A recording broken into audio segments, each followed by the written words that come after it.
ਸਤਿ ਸ਼੍ਰੀ ਅਕਾਲ ਸਾਰੇ ਵਿਦਿਆਰਥੀਆਂ ਨੂੰ। ਅੱਜ ਦੇ ਲੈਕਚਰ ਦੇ ਵਿੱਚ ਅਸੀਂ rules of Hindu marriage, Hindu ਵਿਆਹ ਦੇ ਨਿਯਮ ਡਿਸਕਸ ਕਰਾਂਗੇ। ਲੈਕਚਰ ਸ਼ੁਰੂ ਕਰਨ ਤੋਂ ਪਹਿਲਾਂ ਰਿਕੁਐਸਟ ਹੈ, ਪਲੀਜ਼ ਚੈਨਲ ਨੂੰ ਸਬਸਕ੍ਰਾਈਬ ਕਰ ਲਓ। ਲੈਕਚਰ ਨੇ ਜਿਹੜੇ ਉਹ ਆਪਣੀ ਕਲਾਸਮੇਟਸ ਅਤੇ ਫਰੈਂਡਸ ਦੇ ਨਾਲ ਸ਼ੇਅਰ ਜ਼ਰੂਰ ਕਰਿਆ ਕਰੋ, ਕਿਉਂਕਿ ਹੁਣ ਐਗਜ਼ਾਮ ਟਾਈਮ ਹੈ, ਉਹਨਾਂ ਦੀ ਵੀ ਹੈਲਪ ਹੋ ਜਾਵੇਗੀ। ਹਾਂਜੀ, ਲੈਕਚਰ ਸ਼ੁਰੂ ਕਰਦੇ ਹਾਂ। Rules of Hindu marriage. ਹਰੇਕ ਸਮਾਜ ਵਿੱਚ ਜੀਵਨ ਸਾਥੀ ਦੀ ਚੋਣ ਕਰਨ ਦੇ ਸੰਬੰਧ ਵਿੱਚ ਕੁਝ ਨਾ ਕੁਝ ਨਿਯਮ ਪਾਏ ਜਾਂਦੇ ਹਨ, ਜੋ ਇਹ ਨਿਸ਼ਚਿਤ ਕਰਦੇ ਹਨ ਕਿ ਵਿਅਕਤੀ ਵਿਸ਼ੇਸ਼ ਕਿਸ ਪ੍ਰਕਾਰ ਨਾਲ ਵਿਆਹ ਕਰੇ ਅਤੇ ਕਿਸ ਨਾਲ ਵਿਆਹ ਨਾ ਕਰੇ। ਹਿੰਦੂ ਸਮਾਜ ਵਿੱਚ ਵਿਆਹ ਨਾਲ ਸੰਬੰਧਿਤ 4 ਪ੍ਰਮੁੱਖ ਪ੍ਰਕਾਰ ਦੇ ਨਿਯਮ ਹਨ, ਜਿਹੜੇ ਇਹ ਦੱਸਦੇ ਹਨ ਕਿ ਵਿਅਕਤੀ ਵਿਸ਼ੇਸ਼ ਕਿਸ ਦੇ ਨਾਲ ਵਿਆਹ ਕਰ ਸਕਦਾ ਹੈ ਅਤੇ ਕਿਸ ਦੇ ਨਾਲ ਵਿਆਹ ਨਹੀਂ ਕਰ ਸਕਦਾ। ਪਹਿਲਾ ਹੈ ਅੰਤਰ ਵਿਆਹ, ਐਂਡੋਗੈਮੀ ਮੈਰਿਜ। ਦੂਜਾ ਹੈ ਜਾਤ ਬਾਹਰੀ ਵਿਆਹ, ਐਕਸੋਗੈਮੀ ਮੈਰਿਜ। ਤੀਜਾ ਹੈ ਅਨੁਲੋਮ, ਜਿਸ ਨੂੰ ਹੈਪਰੋਗੈਮੀ ਮੈਰਿਜ ਕਿਹਾ ਜਾਂਦਾ ਹੈ। ਚੌਥਾ ਤੇ ਲਾਸਟ ਨਿਯਮ ਹੈਗਾ ਪ੍ਰਤੀਲੋਮ, ਹਾਈਪੋਗੈਮੀ। ਅੱਗੇ ਅਸੀਂ ਇੱਕ ਇੱਕ ਕਰਕੇ ਡਿਸਕਸ ਕਰਾਂਗੇ। ਪਹਿਲਾਂ ਅਸੀਂ ਦੇਖਦੇ ਹਾਂ ਅੰਤਰ ਵਿਆਹ, ਐਂਡੋਗੈਮੀ। ਵੈਦਿਕ ਅਤੇ ਉੱਤਰ ਵੈਦਿਕ ਕਾਲ ਦੇ ਹਿੰਦੂ ਧਰਮ ਗ੍ਰੰਥਾਂ ਤੋਂ ਪਤਾ ਚੱਲਦਾ ਹੈ ਕਿ ਉਸ ਸਮੇਂ ਹਰੇਕ ਹਿੰਦੂ ਆਪਣੇ ਵਰਨ ਦੇ ਅੰਦਰ ਹੀ ਵਿਆਹ ਕਰ ਸਕਦਾ ਸੀ। ਵਰਨ ਤੋਂ ਬਾਹਰ ਵਿਆਹ ਕਰਨ ਦੀ ਆਗਿਆ ਨਹੀਂ ਸੀ। ਵੈਦਿਕ ਕਾਲ ਵਿੱਚ ਹਿੰਦੂ ਸਮਾਜ 3 ਵਰਨਾਂ ਵਿੱਚ ਵੰਡਿਆ ਹੋਇਆ ਸੀ: ਬ੍ਰਾਹਮਣ, ਕਸ਼ਤਰੀ ਅਤੇ ਵੈਸ਼। ਸ਼ੂਦਰ ਵਰਨ ਨੂੰ ਇਹਨਾਂ ਤਿੰਨਾਂ ਤੋਂ ਵੱਖਰਾ ਰੱਖਿਆ ਜਾਂਦਾ ਸੀ। ਵੈਦਿਕ ਕਾਲ ਵਿੱਚ 3 ਵਰਨਾਂ ਦਾ ਇੱਕ ਵਿਵਾਹਿਕ ਸਮੂਹ ਸੀ, ਅਰਥਾਤ 3 ਵਰਨਾਂ ਦੇ ਲੋਕ ਆਪਸ ਵਿੱਚ ਵਿਆਹ ਕਰ ਸਕਦੇ ਸੀ। ਕਿਉਂਕਿ ਇੱਕੋ ਹੀ ਇੰਡੋ ਆਰੀਅਨ ਨਸਲ ਦੇ ਹੋਣ ਕਾਰਨ ਉਹਨਾਂ ਵਿੱਚ ਕੋਈ ਸੱਭਿਆਚਾਰਕ ਭਿੰਨਤਾ ਨਹੀਂ ਸੀ। ਪਹਿਲੇ 3 ਵਰਨ ਬ੍ਰਾਹਮਣ, ਕਸ਼ਤਰੀ, ਵੈਸ਼। ਚੌਥਾ ਵਰਨ ਸ਼ੂਦਰ। ਮਨੂ ਨੇ ਵੀ ਮਨੂ ਸਮ੍ਰਿਤੀ ਵਿੱਚ ਦੱਸਿਆ ਕਿ ਵੱਖ-ਵੱਖ ਵਰਨਾਂ ਦੇ ਲੋਕਾਂ ਨੂੰ ਆਪਸ ਵਿੱਚ ਵਿਆਹ ਕਰਾਉਣ ਦੀ ਪ੍ਰਵਾਨਗੀ ਦਿੱਤੀ ਗਈ ਹੈ। ਇਸ ਤਰ੍ਹਾਂ ਉਸ ਸਮੇਂ ਸ਼ੂਦਰ ਵਰਨ ਹੀ ਇੱਕ ਵੱਖਰਾ ਸਮੂਹ ਜੀਵਨ ਸਾਥੀ ਦੀ ਚੋਣ ਦਾ ਖੇਤਰ ਸੀ, ਪਰੰਤੂ ਸ਼ੂਦਰ ਵਰਨ ਦੀ ਲੜਕੀ ਨਾਲ ਕੁਝ ਵਿਸ਼ੇਸ਼ ਹਾਲਤਾਂ ਵਿੱਚ ਵਿਆਹ ਕੀਤਾ ਜਾ ਸਕਦਾ ਸੀ। ਸਮ੍ਰਿਤੀ ਕਾਲ ਵਿੱਚ ਭਾਵੇਂ ਸ਼ੁਰੂ ਵਿੱਚ ਅੰਤਰ ਵਰਨ ਵਿਆਹਾਂ ਦੀ ਆਗਿਆ ਸੀ, 11ਵੀਂ ਸਦੀ ਪਿੱਛੋਂ ਅੰਤਰ ਵਿਆਹਾਂ ਨੂੰ ਠੀਕ ਨਾ ਸਮਝਿਆ ਜਾਣ ਲੱਗਾ। ਖੂਨ ਦੀ ਸ਼ੁੱਧਤਾ ਅਤੇ ਧਾਰਮਿਕ ਕਿਰਿਆਵਾਂ ਦੀ ਪਵਿੱਤਰਤਾ ਨੂੰ ਬਣਾਈ ਰੱਖਣ ਦੇ ਉਦੇਸ਼ ਤੋਂ ਅੰਤਰ ਵਿਆਹਾਂ ਉੱਤੇ ਸਖਤ ਪਾਬੰਦੀਆਂ ਲਗਾਈਆਂ ਗਈਆਂ। ਹਰੇਕ ਵਰਨ ਜਾਤ ਅਤੇ ਉਪਜਾਤ ਵਿੱਚ ਵੰਡਿਆ ਜਾਣ ਲੱਗਾ। ਹਿੰਦੂ ਸਮਾਜ ਵਿੱਚ ਵਿਆਹ ਦੀਆਂ ਸੀਮਾਵਾਂ ਭੰਗ ਹੋਣ ਲੱਗੀਆਂ। ਹਰੇਕ ਜਾਤ ਤੇ ਉਪਜਾਤ ਦੇ ਲੋਕ ਆਪਣੀ ਹੀ ਜਾਤ ਜਾਂ ਉਪਜਾਤ ਵਿੱਚ ਵਿਆਹ ਕਰਨ ਲੱਗੇ। ਇੱਥੇ KM ਕਪਾਡੀਆ ਦੱਸਦੇ ਹਨ ਕਿ ਵਿਵਹਾਰਿਕ ਰੂਪ ਵਿੱਚ ਹਰੇਕ ਵਰਨ ਅਨੇਕਾਂ ਜਾਤਾਂ ਅਤੇ ਉਪਜਾਤਾਂ ਵਿੱਚ ਵੰਡਿਆ ਹੋਇਆ ਹੈ ਅਤੇ ਇਹ ਉਪਜਾਤਾਂ ਫਿਰ ਕਈ ਉਪਜਾਤਾਂ ਵਿੱਚ ਵੰਡੀਆਂ ਹੋਈਆਂ ਹਨ। ਇਹ ਸਭ ਭਾਗ ਅੰਤਰਵਿਆਹੀ ਹਨ। ਕਪਾਡੀਆ ਦੇ ਅਨੁਸਾਰ ਤਾਂ ਭਾਰਤ ਦੇ ਬਹੁਤ ਸਾਰੇ ਸਥਾਨਾਂ ਉੱਤੇ ਸਥਾਨਿਕ ਜਾਂ ਖੇਤਰੀ ਅੰਤਰਵਿਆਹ ਦੀ ਪ੍ਰਥਾ ਵੀ ਪਾਈ ਜਾਂਦੀ ਹੈ, ਜਿਸ ਦੇ ਅਨੁਸਾਰ ਇੱਕ ਖੇਤਰ ਦੇ ਲੋਕ ਹੀ ਆਪਣੇ ਖੇਤਰ ਅੰਦਰ ਵਿਆਹ ਕਰ ਸਕਦੇ ਹਨ। ਕਪਾਡੀਆ ਦੇ ਸ਼ਬਦਾਂ ਵਿੱਚ ਹਿੰਦੂ ਸਮਾਜ ਕਈ ਜਾਤਾਂ ਵਿੱਚ ਵੰਡਿਆ ਹੋਇਆ ਹੈ, ਜੋ ਅੰਤਰਵਿਆਹੀ ਸਮੂਹ ਹਨ, ਅਤੇ ਅਸਲੀ ਰੂਪ ਵਿੱਚ ਜਾਤ ਫਿਰ ਉਪਜਾਤਾਂ ਵਿੱਚ ਵੰਡੀ ਹੋਈ ਹੈ, ਜਿਨ੍ਹਾਂ ਵਿੱਚੋਂ ਹਰੇਕ ਉਪਜਾਤ ਫਿਰ ਕਈ ਭਾਗਾਂ ਵਿੱਚ ਵੰਡੀ ਹੋਈ ਹੈ। ਇਹ ਭਾਗ ਕੁਝ ਕੁ ਮਾਮਲਿਆਂ ਵਿੱਚ ਉਪ ਭਾਗਾਂ ਵਿੱਚ ਵੰਡੇ ਹੋਏ ਹਨ, ਜਿਨ੍ਹਾਂ ਦਾ ਵੀਸਾ ਜਾਂ ਦੱਸਾ ਜਾਂ ਰਹਿਣ ਦੇ ਸਥਾਨ ਦੇ ਅਨੁਸਾਰ ਵਰਣਨ ਕੀਤਾ ਜਾਂਦਾ ਹੈ। ਇਸ ਤਰ੍ਹਾਂ ਵੀਸਾ ਸਿਰਫ ਵੀਸਾ ਵਿੱਚ ਹੀ ਵਿਆਹ ਕਰਦੇ ਹਨ ਅਤੇ ਦੱਸਾ ਸਿਰਫ ਦੱਸਾ ਵਿੱਚ ਹੀ ਵਿਆਹ ਕਰਦੇ ਹਨ। ਇਹ ਉਹਨਾਂ ਦੇ ਸਬ ਕਾਸਟ ਉਪਜਾਤੀਆਂ ਦੇ ਨਾਂ ਆ ਜਾਂਦੇ ਨੇ, ਵੀਸਾ, ਦੱਸਾ।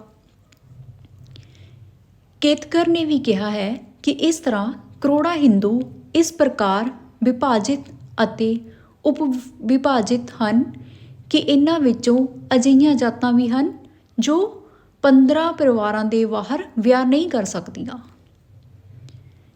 ਇਸ ਤਰ੍ਹਾਂ ਸਪਸ਼ਟ ਹੈ ਕਿ ਜੀਵਨ ਸਾਥੀ ਦੀ ਚੋਣ ਦੇ ਪੱਖ ਤੋਂ ਹਿੰਦੂ ਸਮਾਜ ਅਣਗਿਣਤ ਛੋਟੇ-ਛੋਟੇ ਵਿਵਾਹਿਕ ਸਮੂਹਾਂ ਵਿੱਚ ਵੰਡਿਆ ਹੋਇਆ ਸੀ, ਜਿਸ ਦੇ ਨਤੀਜੇ ਵਜੋਂ ਜੀਵਨ ਸਾਥੀ ਦੀ ਚੋਣ ਦੇ ਖੇਤਰ ਵਿੱਚ ਬਹੁਤ ਹੀ ਸੀਮਿਤ ਸਨ। ਆਧੁਨਿਕ ਭਾਰਤ ਵਿੱਚ ਅੰਤਰ-ਵਿਆਹ ਨਿਯਮ ਅੱਗੇ ਨਾਲੋਂ ਬਹੁਤ ਢਿੱਲੇ ਪੈ ਗਏ ਹਨ, ਪਰ ਫਿਰ ਵੀ ਆਮ ਤੌਰ 'ਤੇ ਵਿਅਕਤੀ ਨੂੰ ਆਪਣੀ ਹੀ ਜਾਤ, ਵਰਗ ਆਦਿ ਵਿੱਚ ਵਿਆਹ ਕਰਨ ਦੀ ਆਗਿਆ ਦਿੱਤੀ ਜਾਂਦੀ ਹੈ। ਨੈਕਸਟ ਅਸੀਂ ਦੇਖਦੇ ਹਾਂ ਮੀਨਿੰਗ ਆਫ ਐਂਡੋਗੈਮੀ, ਅੰਤਰ-ਵਿਆਹ ਦੇ ਅਰਥ। ਅੰਤਰ-ਵਿਆਹ ਦਾ ਅਰਥ ਉਹਨਾਂ ਨਿਯਮਾਂ ਤੋਂ ਹੈ ਜਿਸ ਰਾਹੀਂ ਵਿਅਕਤੀ ਆਪਣੇ ਸਮੂਹ ਦੇ ਅੰਦਰ ਹੀ ਵਿਆਹ ਕਰਦਾ ਹੈ।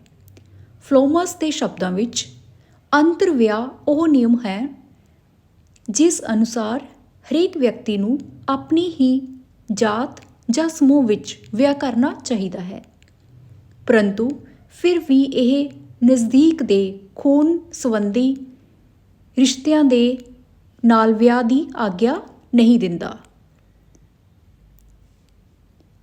ਹੋਇਵਲ ਅਨੁਸਾਰ ਅੰਤਰ-ਵਿਆਹ ਇੱਕ ਸਮਾਜਿਕ ਨਿਯਮ ਹੈ ਜੋ ਇਹ ਮੰਗ ਕਰਦਾ ਹੈ ਕਿ ਵਿਅਕਤੀ ਆਪਣੇ ਸਮਾਜਿਕ ਸਮੂਹ ਵਿੱਚ ਜਿਸ ਦਾ ਉਹ ਮੈਂਬਰ ਹੈ ਵਿਆਹ ਕਰਵਾਏ। ਅੰਤਰ-ਵਿਆਹ ਉਹ ਨਿਯਮ ਹੈ ਜਿਸ ਅਨੁਸਾਰ ਵਿਆਹ ਸਮੂਹ ਦੇ ਅੰਦਰ ਹੀ ਕੀਤਾ ਜਾਂਦਾ ਹੈ। ਨੈਕਸਟ ਅਸੀਂ ਦੇਖਦੇ ਹਾਂ forms of endogamy in India, Bharat ਵਿੱਚ ਅੰਤਰ-ਵਿਆਹ ਦੇ ਰੂਪ। ਭਾਰਤ ਵਿੱਚ ਅੰਤਰ-ਵਿਆਹ ਦੇ ਕਈ ਮੁੱਖ ਰੂਪ ਹਨ। ਇੰਡੀਆ ਦੇ ਵਿੱਚ ਐਂਡੋਗੈਮੀ ਮੈਰਿਜ ਦੇ ਵੱਖ-ਵੱਖ ਰੂਪ ਹਨ। ਪਹਿਲਾ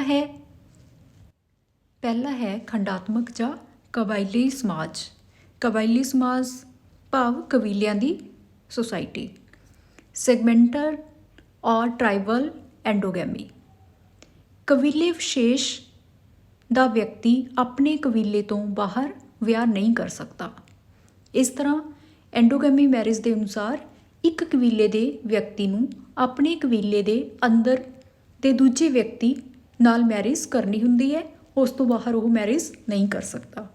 ਸੈਕਿੰਡ ਹੈ ਕਾਸਟ ਐਂਡੋਗੈਮੀ, ਜਾਤ ਅੰਤਰ ਵਿਆਹ।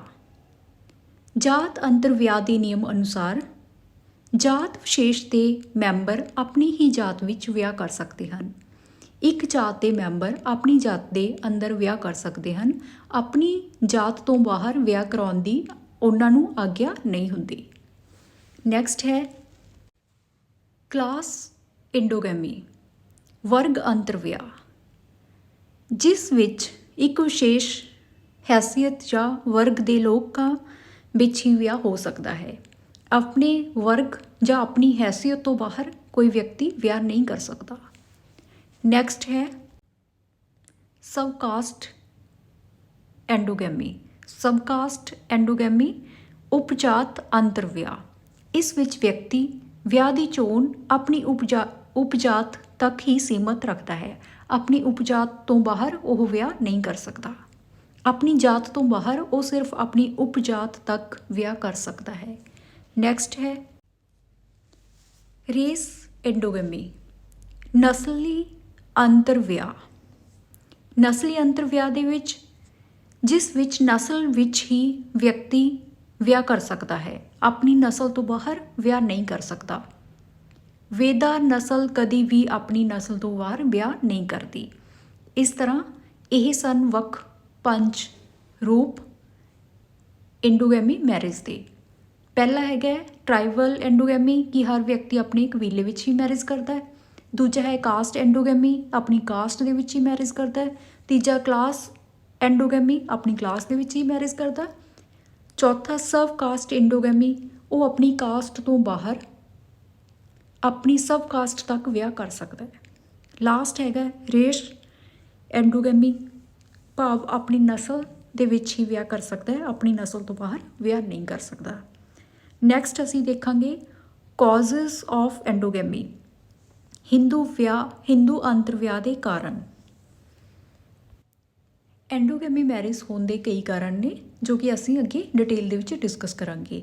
ਸਭ ਤੋਂ ਪਹਿਲਾ ਹੈ ਰੇਸ਼ੀਅਲ ਡਿਫਰੈਂਸਿਸ, ਨਸਲੀ ਭਿੰਨਤਾ। ਭਾਰਤ ਵਿੱਚ ਜਿਵੇਂ ਜਿਵੇਂ ਕਈ ਨਸਲੀ ਸਮੂਹ ਬਾਹਰ ਤੋਂ ਆਏ ਉਵੇਂ ਹੀ ਉਹਨਾਂ ਨੂੰ ਕਿਸੇ ਨਾ ਕਿਸੇ ਵਰਨ ਦੀ ਮੈਂਬਰਸ਼ਿਪ ਪ੍ਰਾਪਤ ਹੁੰਦੀ ਗਈ। ਅਜਿਹੀ ਹਾਲਤ ਵਿੱਚ ਨਸਲੀ ਮਿਸ਼ਰਣ ਨੂੰ ਰੋਕਣ ਲਈ ਅਤੇ ਆਪਣੇ ਖੂਨ ਦੀ ਸ਼ੁੱਧਤਾ ਨੂੰ ਬਣਾਈ ਰੱਖਣ ਲਈ ਅੰਤਰ ਵਿਆਹ 'ਤੇ ਰੋਕ ਲਗਾਈ ਗਈ ਅਤੇ ਅੰਤਰ ਵਿਆਹ ਦਾ ਨਿਯਮ ਅਪਣਾਇਆ ਗਿਆ, ਅੰਤਰੀ ਵਿਆਹ ਦਾ ਨਿਯਮ ਅਪਣਾਇਆ ਗਿਆ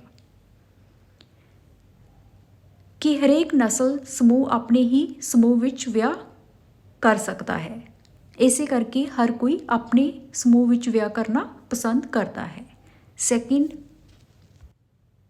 ਕਲਚਰਲ ਡਿਫਰੈਂਸਿਸ, ਜਾਤਾਂ ਤੇ ਉਪਜਾਤਾਂ ਦੀ ਸੱਭਿਆਚਾਰਿਕ ਭਿੰਨਤਾ। ਵੱਖ-ਵੱਖ ਜਾਤਾਂ ਅਤੇ ਉਪਜਾਤਾਂ ਵਿੱਚ ਸੱਭਿਆਚਾਰ ਦੀ ਦ੍ਰਿਸ਼ਟੀ ਤੋਂ ਕਾਫੀ ਭਿੰਨਤਾਵਾਂ ਪਾਈਆਂ ਜਾਂਦੀਆਂ ਹਨ। ਇਹ ਸੱਭਿਆਚਾਰਿਕ ਭਿੰਨਤਾਵਾਂ ਵੱਖ-ਵੱਖ ਜਾਤਾਂ ਅਤੇ ਉਪਜਾਤਾਂ ਵਿੱਚ ਵਿਵਾਹਿਕ ਸੰਬੰਧਾਂ ਵਿੱਚ ਕਠਿਨਾਈ ਪੈਦਾ ਕਰਦੀਆਂ ਹਨ, ਕਿਉਂਕਿ ਵੱਖ-ਵੱਖ ਸੱਭਿਆਚਾਰ ਵਾਲੇ ਪਤੀ ਪਤਨੀ ਦਾ ਖਾਣ-ਪੀਣ, ਰਹਿਣ-ਸਹਿਣ ਅਤੇ ਅਲੱਗ-ਅਲੱਗ ਕਿੱਤੇ ਹੋਣ ਕਾਰਨ ਇੱਕ ਦੂਸਰੇ ਨਾਲ ਤਾਲਮੇਲ ਕਰਨ ਦੀ ਸਮੱਸਿਆ ਪੈਦਾ ਹੁੰਦੀ ਹੈ ਅਤੇ ਵਿਵਾਹਿਕ ਜੀਵਨ ਸੁਖੀ ਨਹੀਂ ਰਹਿੰਦਾ। ਇਸ ਸਮੱਸਿਆ ਨੂੰ ਮੁੱਖ ਰੱਖਦੇ ਹੋਏ ਹਰੇਕ ਜਾਤ ਅਤੇ ਉਪਜਾਤ ਦੇ ਵਿਅਕਤੀ ਆਪਣੀ ਜਾਤ ਜਾਂ ਉਪਜਾਤ ਵਿੱਚ ਹੀ ਵਿਆਹ ਕਰਨ ਲੱਗੇ। ਇਸ ਦੇ ਸਿੱਟੇ ਵਜੋਂ ਅੰਤਰ ਵਿਆਹ ਦਾ ਨਿਯਮ ਹੋਰ ਮਜ਼ਬੂਤ ਹੋ ਗਿਆ। ਨੈਕਸਟ ਹੈ ਜਨਮ ਦਾ ਮਹੱਤਵ, ਇੰਪੋਰਟੈਂਸ ਆਫ ਬਰਥ। ਮੁੱਢ ਵਿੱਚ ਜਨਮ ਨਾਲੋਂ ਕਰਮ ਉੱਤੇ ਵਧੇਰੇ ਜ਼ੋਰ ਦਿੱਤਾ ਜਾਂਦਾ ਸੀ, ਪਰੰਤੂ ਸਮਾਂ ਬੀਤਣ ਦੇ ਨਾਲ-ਨਾਲ ਕਰਮ ਦੀ ਥਾਂ ਜਨਮ ਉੱਤੇ ਵਧੇਰੇ ਜ਼ੋਰ ਦਿੱਤਾ ਜਾਣ ਲੱਗਾ ਅਤੇ ਖੂਨ ਦੀ ਸ਼ੁੱਧਤਾ ਨੂੰ ਬਣਾਈ ਰੱਖਣ ਲਈ ਅੰਤਰ ਵਿਆਹ ਦੇ ਨਿਯਮ ਦੀ ਵਧੇਰੇ ਸਖਤੀ ਨਾਲ ਪਾਲਣਾ ਆਰੰਭ ਹੋ ਗਈ। ਜੈਨ ਧਰਮ ਅਤੇ ਬੁੱਧ ਧਰਮ ਦਾ ਪ੍ਰਭਾਵ, influence of Jainism and Buddhism. ਜੈਨ ਅਤੇ ਬੁੱਧ ਧਰਮ ਦੇ ਵਿਕਾਸ ਨੇ ਵੀ ਲੋਕਾਂ ਨੂੰ ਅੰਤਰ ਵਿਆਹ ਦੀ ਨੀਤੀ ਅਪਣਾਉਣ ਲਈ ਪ੍ਰੇਰਿਤ ਕੀਤਾ। ਇਹਨਾਂ ਧਰਮਾਂ ਦੇ ਪ੍ਰਸਾਰ ਨੇ ਬ੍ਰਾਹਮਣਾਂ ਦੀ ਸ਼ਕਤੀ ਨੂੰ ਬਹੁਤ ਘੱਟ ਕਰ ਦਿੱਤਾ, ਪਰ ਜਦੋਂ ਇਹਨਾਂ ਧਰਮਾਂ ਵਿੱਚ ਗਿਰਾਵਟ ਆਈ, ਬ੍ਰਾਹਮਣ ਨੇ ਆਪਣੀ ਗੁਆਚੀ ਹੋਈ ਇੱਜ਼ਤ ਨੂੰ ਦੁਬਾਰਾ ਪ੍ਰਾਪਤ ਕਰਨ ਦਾ ਯਤਨ ਕੀਤਾ। ਨਤੀਜੇ ਵਜੋਂ ਬ੍ਰਾਹਮਣਾਂ ਨੇ ਜਾਤ ਸੰਬੰਧੀ ਨਿਯਮਾਂ ਨੂੰ ਹੋਰ ਸਖਤ ਬਣਾ ਦਿੱਤਾ ਅਤੇ ਅੰਤਰ ਵਿਆਹ ਦੇ ਨਿਯਮਾਂ ਅਨੁਸਾਰ ਵਿਆਹ ਕਰਨੇ ਆਰੰਭ ਕਰ ਦਿੱਤੇ। ਨੈਕਸਟ ਹੈ ਅਟੈਕਸ ਆਫ ਮੁਸਲਿਮਸ, ਮੁਸਲਮਾਨਾਂ ਦੇ ਹਮਲੇ। ਮੁਸਲਮਾਨਾਂ ਨੇ ਭਾਰਤ 'ਤੇ ਹਮਲੇ ਕੀਤੇ ਅਤੇ ਆਪਣਾ ਰਾਜ ਸਥਾਪਿਤ ਕੀਤਾ। ਰਾਜ ਸਥਾਪਿਤ ਕਰਨ ਪਿੱਛੋਂ ਹਿੰਦੂ ਧਰਮ ਨੂੰ ਖਤਮ ਕਰਨ ਲਈ ਯਤਨ ਆਰੰਭ ਕਰ ਦਿੱਤੇ। ਮੁਸਲਮਾਨ ਹਿੰਦੂਆਂ ਨੂੰ ਜਬਰੀ ਧਰਮ ਪਰਿਵਰਤਨ ਕਰਨ ਲਈ ਮਜਬੂਰ ਕਰਨ ਲੱਗੇ ਅਤੇ ਹਿੰਦੂਆਂ ਦੀਆਂ ਲੜਕੀਆਂ ਨਾਲ ਵਿਆਹ ਕਰਨ ਦੀ ਨੀਤੀ ਅਪਣਾਈ। ਨਤੀਜਾ ਇਹ ਨਿਕਲਿਆ ਕਿ ਮੁਸਲਮਾਨਾਂ ਤੋਂ ਆਪਣੇ ਧਰਮ ਦੀ ਰੱਖਿਆ ਕਰਨ ਲਈ ਹਿੰਦੂਆਂ ਨੇ ਵਿਆਹ ਸੰਬੰਧੀ ਨਿਯਮਾਂ ਨੂੰ ਹੋਰ ਵਧੇਰੇ ਕਠੋਰ ਬਣਾ ਦਿੱਤਾ। ਇੱਥੋਂ ਤੱਕ ਕਿ ਕਿਸੇ ਉਪਜਾਤ ਨੂੰ ਵੀ ਆਪਣੇ ਸਮੂਹ ਤੋਂ ਬਾਹਰ ਵਿਆਹ ਕਰਨ ਦੀ ਆਗਿਆ ਨਾ ਦਿੱਤੀ ਗਈ। ਨੈਕਸਟ ਹੈ ਚਾਈਲਡ ਮੈਰਿਜ, ਬਾਲ ਵਿਆਹ। ਹਿੰਦੂ ਸਮਾਜ ਵਿੱਚ ਛੋਟੀ ਉਮਰ ਵਿੱਚ ਲੜਕੇ ਲੜਕੀਆਂ ਦਾ ਵਿਆਹ ਕਰ ਦੇਣਾ ਮਾਂ-ਬਾਪ ਦੀ ਧਾਰਮਿਕ ਜ਼ਿੰਮੇਵਾਰੀ ਦੱਸੀ ਗਈ। ਹਿੰਦੂਆਂ ਵਿੱਚ ਬਾਲ ਵਿਆਹ ਦੇ ਪ੍ਰਚਲਿਤ ਹੋਣ ਨਾਲ 7 ਜਾਂ 8 ਸਾਲ ਦੇ ਬੱਚਿਆਂ ਦਾ ਵਿਆਹ ਹੋਣ ਲੱਗਾ।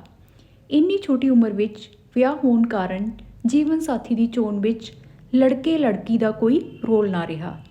ਅਜਿਹੇ ਵਿਆਹ ਮਾਂ-ਬਾਪ ਦੁਆਰਾ ਨਿਸ਼ਚਿਤ ਕੀਤੇ ਜਾਣ ਲੱਗੇ ਅਤੇ ਉਹ ਰੂੜੀਵਾਦੀ ਹੋਣ ਕਾਰਨ ਆਪਣੇ ਜਾਤ ਦੇ ਨਿਯਮਾਂ ਵਿਰੁੱਧ ਕਿਸੇ ਹੋਰ ਜਾਤ ਵਿੱਚ ਆਪਣੀ ਸੰਤਾਨ ਦਾ ਵਿਆਹ ਕਰਨ ਬਾਰੇ ਸੋਚ ਵੀ ਨਹੀਂ ਸਕਦੇ ਸਨ। ਨੈਕਸਟ ਹੈ ਜਾਤ ਦੀ ਸੰਖਿਆ ਸ਼ਕਤੀ ਵਧਾਉਣ ਲਈ to encourage the numerical strength of caste. ਸਮੂਹ ਦੀ ਕਿਸੇ ਇਸਤਰੀ ਦਾ ਵਿਆਹ ਕਿਸੇ ਹੋਰ ਸਮੂਹ ਵਿੱਚ ਹੋਣ ਨਾਲ ਉਸ ਦੀ ਸੰਤਾਨ ਵੀ ਹੋਰ ਸਮੂਹ ਦੀ ਹੋ ਜਾਵੇਗੀ ਅਤੇ ਇਸ ਤਰ੍ਹਾਂ ਸਮੂਹ ਦੀ ਸੰਖਿਆ ਸ਼ਕਤੀ ਦਾ ਨੁਕਸਾਨ ਹੋਵੇਗਾ। ਇਸ ਤਰ੍ਹਾਂ ਜਾਤ ਸੰਖਿਆ ਵਧਾਉਣ ਦੀ ਇੱਛਾ ਨੇ ਵੀ ਅੰਤਰ ਵਿਆਹ ਨੂੰ ਦੇ ਨਿਯਮਾਂ ਨੂੰ ਹੋਰ ਜ਼ਿਆਦਾ ਸਖਤੀ ਨਾਲ ਪਾਲਣ ਕਰਨ ਲਈ ਮਜਬੂਰ ਕੀਤਾ। ਨੈਕਸਟ ਹੈ ਡਿਜ਼ਾਇਰ ਟੂ ਪ੍ਰੀਜ਼ਰਵ ਪ੍ਰੋਪਰਟੀ, ਸੰਪਤੀ ਦੀ ਸੁਰੱਖਿਆ ਦੀ ਇੱਛਾ। ਜੇਕਰ ਇੱਕ ਜਾਤ ਦੂਸਰੀ ਜਾਤ ਵਿੱਚ ਵਿਆਹ ਕਰਵਾਉਂਦੀ ਹੈ ਤਾਂ ਪ੍ਰੋਪਰਟੀ, ਸੰਪਤੀ, ਭੂਮੀ ਆਦਿ ਵਾਰਿਸ ਹੋਣ ਕਾਰਨ ਹੋਰਨਾਂ ਜਾਤਾਂ ਦੇ ਪੁਰਸ਼ਾਂ ਦੀਆਂ ਸੰਤਾਨਾਂ ਨੂੰ ਮਿਲ ਜਾਣੀ ਸੀ। ਸਮੂਹ ਦੀ ਜਾਇਦਾਦ 'ਤੇ ਕਬਜ਼ਾ ਰੱਖਣ ਲਈ ਹਰੇਕ ਸਮੂਹ ਨੇ ਅੰਤਰਜਾਤੀ ਵਿਆਹ ਦੇ ਨਿਯਮਾਂ ਦੀ ਪਾਲਣਾ ਕੀਤੀ। ਨੈਕਸਟ ਹੈ ਕਿੱਤਾਗਤ ਗਿਆਨ ਦੀ ਸੁਰੱਖਿਆ, protection of the occupational skills. ਹਰੇਕ ਜਾਤ ਆਪਣੇ ਪੈਸੇ ਦੇ ਅਤੇ ਹੁਨਰ ਦੇ ਗੁਪਤ ਰਾਜ ਕਿਸੇ ਨੂੰ ਨਹੀਂ ਦੱਸਣਾ ਚਾਹੁੰਦੀ। ਇਸੇ ਉਦੇਸ਼ ਦੀ ਪੂਰਤੀ ਲਈ ਲੋਕਾਂ ਨੇ ਆਪਣੀ ਹੀ ਜਾਤ ਜਾਂ ਉਪਜਾਤ ਵਿੱਚ ਵਿਆਹ ਕਰਨਾ ਵਧੇਰੇ ਠੀਕ ਸਮਝਿਆ। ਨੈਕਸਟ ਹੈ ਜੀਓਗ੍ਰਾਫੀਕਲ ਐਸੋਲੇਸ਼ਨ, ਭੂਗੋਲਿਕ ਭਿੰਨਤਾ। ਜਾਤਾਂ ਅਤੇ ਉਪਜਾਤਾਂ ਦੇ ਕੁਝ ਨਿਯਮ ਵਿਸ਼ੇਸ਼ ਖੇਤਰਾਂ ਵਿੱਚ ਕੇਂਦਰਿਤ ਹੋ ਜਾਣ ਨੇ ਵੀ ਅੰਤਰ ਵਿਆਹ ਨੀਤੀ ਨੂੰ ਉਤਸ਼ਾਹਿਤ ਕੀਤਾ। ਜਾਤਾਂ ਅਤੇ ਉਪਜਾਤਾਂ ਦੇ ਕੁਝ ਵਿਸ਼ੇਸ਼ ਖੇਤਰਾਂ ਵਿੱਚ ਵਸ ਜਾਣ ਦੇ ਕਾਰਨ ਵੀ ਅੰਤਰ ਵਿਆਹ ਨੀਤੀ ਨੂੰ ਉਤਸ਼ਾਹਿਤ ਕੀਤਾ ਗਿਆ। ਲੋਕ ਵੱਖ-ਵੱਖ ਭੂਗੋਲਿਕ ਖੇਤਰਾਂ ਵਿੱਚ ਵਸਦੇ ਹਨ। ਪ੍ਰਾਚੀਨ ਭਾਰਤ ਵਿੱਚ ਆਵਾਜਾਈ ਦੇ ਸਾਧਨਾਂ ਦੀ ਘਾਟ ਕਾਰਨ ਆਪਸੀ ਸੰਪਰਕ ਸੰਭਵ ਨਹੀਂ ਸੀ। ਅਜਿਹੀ ਸਥਿਤੀ ਵਿੱਚ ਉਹਨਾਂ ਵਿੱਚ ਵਿਵਾਹਿਕ ਸੰਬੰਧਾਂ ਦਾ ਹੋਣਾ ਅਸੰਭਵ ਸੀ। ਦੂਰ ਦੂਰ ਰਹਿਣ ਵਾਲੇ ਲੋਕ ਹੁਣ ਵੀ ਆਪਸ ਵਿੱਚ ਸ਼ਾਦੀ ਵਿਆਹ ਕਰਨਾ ਪਸੰਦ ਨਹੀਂ ਕਰਦੇ। ਆਮ ਤੌਰ 'ਤੇ ਹਰੇਕ ਸਮੂਹ ਦੇ ਮੈਂਬਰ ਆਪਣੇ ਹੀ ਸਮੂਹ ਵਿੱਚ ਵਿਆਹ ਕਰਦੇ ਹਨ। ਸਮਾਂ ਬੀਤਣ ਦੇ ਨਾਲ ਨਾਲ ਇਸ ਪ੍ਰਥਾ ਨੇ ਧਾਰਮਿਕ ਰੂਪ ਧਾਰਨ ਕਰ ਲਿਆ। ਨੈਕਸਟ ਹੈਗਾ ਐਡਵਾਂਟੇਜ ਆਫ ਐਂਡੋਗੈਮੀ, ਅੰਤਰ ਵਿਆਹ ਦੇ ਲਾਭ। ਪਹਿਲਾ ਹੈ ਅੰਤਰ ਵਿਆਹ ਕਾਰਨ ਸਮੂਹ ਦੀ ਏਕਤਾ ਦੀ ਭਾਵਨਾ ਬਣੀ ਰਹਿੰਦੀ ਹੈ। ਦੂਜਾ ਹੈ ਇਸਤਰੀਆਂ ਆਪਣੇ ਸਮੂਹ ਵਿੱਚ ਵਧੇਰੇ ਸੁਖੀ ਰਹਿੰਦੀਆਂ ਹਨ। ਤੀਜਾ ਹੈ ਸਮੂਹ ਦੀ ਸੰਪਤੀ ਉੱਤੇ ਹੋਰਨਾਂ ਦਾ ਅਧਿਕਾਰ ਨਹੀਂ ਹੁੰਦਾ। ਚੌਥਾ ਅੰਤਰ ਵਿਆਹ ਖੂਨ ਦੀ ਸ਼ੁੱਧਤਾ ਬਣਾਈ ਰੱਖਣ ਵਿੱਚ ਸਹਾਇਕ ਸਿੱਧ ਹੁੰਦੇ ਹਨ। ਪੰਜਵਾਂ ਸਮੂਹ ਦੇ ਕੰਮ ਧੰਦਿਆਂ ਦੇ ਭੇਦ ਗੁਪਤ ਰਹਿੰਦੇ ਹਨ। ਨੈਕਸਟ ਹੈਗਾ ਅੰਤਰ ਵਿਆਹ ਦੀਆਂ ਹਾਨੀਆਂ, ਡਿਸਐਡਵਾਂਟੇਜ ਆਫ ਐਂਡੋਗੈਮੀ, ਅੰਤਰ ਵਿਆਹ ਦੀਆਂ ਹਾਨੀਆਂ। ਨੰਬਰ 1 ਅੰਤਰ ਵਿਆਹ ਰਾਸ਼ਟਰੀ ਏਕਤਾ ਨੂੰ ਖਤਮ ਕਰਦਾ ਹੈ। ਨੰਬਰ 2 ਅੰਤਰ ਵਿਆਹ ਕਾਰਨ ਜੀਵਨ ਸਾਥੀ ਦਾ ਚੋਣ ਖੇਤਰ ਸੀਮਤ ਹੋ ਜਾਂਦਾ ਹੈ, ਜਿਸ ਦੇ ਨਾਲ ਬੇਮੇਲੇ ਵਿਆਹ, ਵਹੁ ਵਿਆਹ, ਦਹੇਜ ਪ੍ਰਥਾ, ਕੰਨਿਆ ਮੁੱਲ ਆਦਿ ਕੁਰੀਤੀਆਂ ਫੈਲਦੀਆਂ ਹਨ। ਤੀਜਾ ਅੰਤਰ ਵਿਆਹ ਨਾਲ ਅੰਤਰਜਾਤੀ ਸਾੜਾ ਤੇ ਈਰਖਾ ਪੈਦਾ ਹੁੰਦੀ ਹੈ। ਭਾਰਤ ਵਿੱਚ ਜਾਤੀਵਾਦ ਦੀ ਕੁਰੀਤੀ ਦੀ ਜੜ ਵਿੱਚ ਇਹ ਮੁੱਖ ਕਾਰਨ ਹੈ। ਇਸ ਤਰ੍ਹਾਂ ਅਸੀਂ ਕਹਿ ਸਕਦੇ ਹਾਂ ਅੰਤਰਜਾਤੀ ਵਿਆਹ ਨੇ ਸਮਾਜਿਕ ਪ੍ਰਗਤੀ ਵਿੱਚ ਰੁਕਾਵਟ ਪਹੁੰਚਾਈ ਹੈ ਅਤੇ ਸਮਾਜਿਕ ਸੰਪਰਕ ਦੇ ਦਾਇਰੇ ਨੂੰ ਬਹੁਤ ਸੀਮਿਤ ਬਣਾਈ ਰੱਖਿਆ ਹੈ। ਵਰਤਮਾਨ ਕਾਲ ਵਿੱਚ ਤਾਂ ਰਾਸ਼ਟਰੀ ਅਤੇ ਅੰਤਰਰਾਸ਼ਟਰੀ ਹਿੱਤ ਨੂੰ ਜੇਕਰ ਧਿਆਨ ਵਿੱਚ ਰੱਖਿਆ ਜਾਵੇ ਤਾਂ ਅੰਤਰ ਵਿਆਹ ਦੇ ਨਿਯਮਾਂ ਨੂੰ ਤੋੜਨਾ ਜ਼ਰੂਰੀ ਹੈ। ਦਹੇਜ ਆਦਿ ਪ੍ਰਥਾ ਦੇ ਭੈੜੇ ਸਿੱਟੇ ਕਦੀ-ਕਦੀ ਵਿਆਹਯੋਗ ਲੜਕੀਆਂ ਦੀਆਂ ਆਤਮ ਹੱਤਿਆਵਾਂ ਦੇ ਰੂਪ ਵਿੱਚ ਵਿਖਾਈ ਦਿੰਦੇ ਹਨ। ਵਹੁ ਵਿਆਹ ਅਤੇ ਬੇਮੇਲੇ ਵਿਆਹ ਅਤੇ ਵੱਡੀ ਉਮਰ ਵਿੱਚ ਵਿਆਹ ਨਾਲ ਸਮਾਜ ਵਿੱਚ ਅਨੈਤਿਕਤਾ ਫੈਲਦੀ ਹੈ। ਇਹਨਾਂ ਸਭ ਦਾ ਉਪਾਅ ਅੰਤਰ ਵਿਆਹ ਦੇ ਨਿਯਮ ਨੂੰ ਸਮਾਪਤ ਕਰਨਾ ਚਾਹੀਦਾ ਹੈ। ਆਧੁਨਿਕ ਵਿਦਿਆ ਅਤੇ ਪੱਛਮੀ ਸੱਭਿਅਤਾ ਦੇ ਪ੍ਰਸਾਰ, ਉਦਯੋਗੀਕਰਨ ਅਤੇ ਸ਼ਹਿਰੀਕਰਨ ਦੀ ਤੇਜ਼ ਪ੍ਰਕਿਰਿਆ, ਆਵਾਜਾਈ ਅਤੇ ਸੰਚਾਰ ਦੇ ਸਾਧਨਾਂ ਦੇ ਵਿਕਾਸ, ਸਮਾਜਿਕ ਵਿਧਾਨ ਕੇਂਦਰੀ ਪਰਿਵਾਰਾਂ ਦੀ ਹੋਂਦ ਵਿੱਚ ਆਉਣ ਕਾਰਨ ਹੁਣ ਜਾਤ ਦੇ ਅੰਤਰ ਵਿਆਹ ਦਾ ਨਿਯਮ ਹੌਲੀ-ਹੌਲੀ ਢਿੱਲਾ ਪੈਂਦਾ ਜਾ ਰਿਹਾ ਹੈ ਅਤੇ ਲੋਕਾਂ ਦਾ ਅੰਤਰਜਾਤੀ ਵਿਆਹ ਵੱਲ ਝੁਕਾਅ ਵੱਧ ਰਿਹਾ ਹੈ। ਪਰ ਅਜੇ ਵੀ ਅਸਲੀਅਤ ਇਹ ਹੈ ਕਿ ਜਿਵੇਂ ਕਿ ਕੇ.ਐਮ. ਕਪਾੜੀਆ ਕਹਿੰਦਾ ਹੈ ਕਿ ਜਾਤ ਦੀ ਨੈਤਿਕ ਸ਼ਕਤੀ ਹੁਣ ਵੀ ਇੰਨੀ ਜ਼ਿਆਦਾ ਹੈ ਕਿ ਅਤੇ ਹਿੰਦੂਆਂ ਵਿੱਚ ਜਾਤ ਭਾਵਨਾਵਾਂ ਇੰਨੀਆਂ ਸ਼ਕਤੀਸ਼ਾਲੀ ਹਨ ਕਿ ਕਾਨੂੰਨਾਂ ਦੁਆਰਾ ਅੰਤਰ ਵਿਆਹ ਦੇ ਨਿਯਮਾਂ ਨੂੰ ਖਤਮ ਕਰਨਾ ਸੰਦੇਹਜਨਕ ਲੱਗਦਾ ਹੈ। ਆਧੁਨਿਕ ਸਮੇਂ ਵਿੱਚ ਜਾਤ ਦੇ ਅੰਤਰ ਵਿਆਹ ਦੇ ਨਿਯਮਾਂ ਦੀ ਭਾਵੇਂ ਸਖਤੀ ਨਾਲ ਪਾਲਣਾ ਨਹੀਂ ਕੀਤੀ ਜਾਂਦੀ, ਪਰ ਫਿਰ ਵੀ ਜ਼ਿਆਦਾ ਕਰਕੇ ਹਿੰਦੂ ਪਰਿਵਾਰਾਂ ਵਿੱਚ ਇਹਨਾਂ ਨਿਯਮਾਂ ਦੀ ਪਾਲਣਾ ਕੀਤੀ ਜਾਂਦੀ ਹੈ। ਹਾਂਜੀ, ਇਹ ਤਾਂ ਸੀਗਾ endogamy marriage, different forms of endogamy marriage,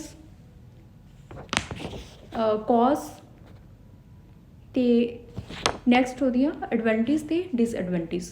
next lecture ਦੇ ਵਿੱਚ ਅਸੀਂ ਨੈਕਸਟ ਟਾਈਪ ਆਫ ਮੈਰਿਜ ਕਰਾਂਗੇ, ਰੂਲਸ ਆਫ ਮੈਰਿਜ ਕਰਾਂਗੇ, ਐਕਸੋਗੈਮੀ। ਜੇਕਰ ਲੈਕਚਰ ਸਮਝ ਆ ਰਹੇ ਨੇ, ਤੁਹਾਡੀ ਹੈਲਪ ਹੋ ਰਹੀ ਹੈ ਤਾਂ ਪਲੀਜ਼ ਚੈਨਲ ਨੂੰ ਸਬਸਕ੍ਰਾਈਬ ਕਰ ਲਓ। Thank you.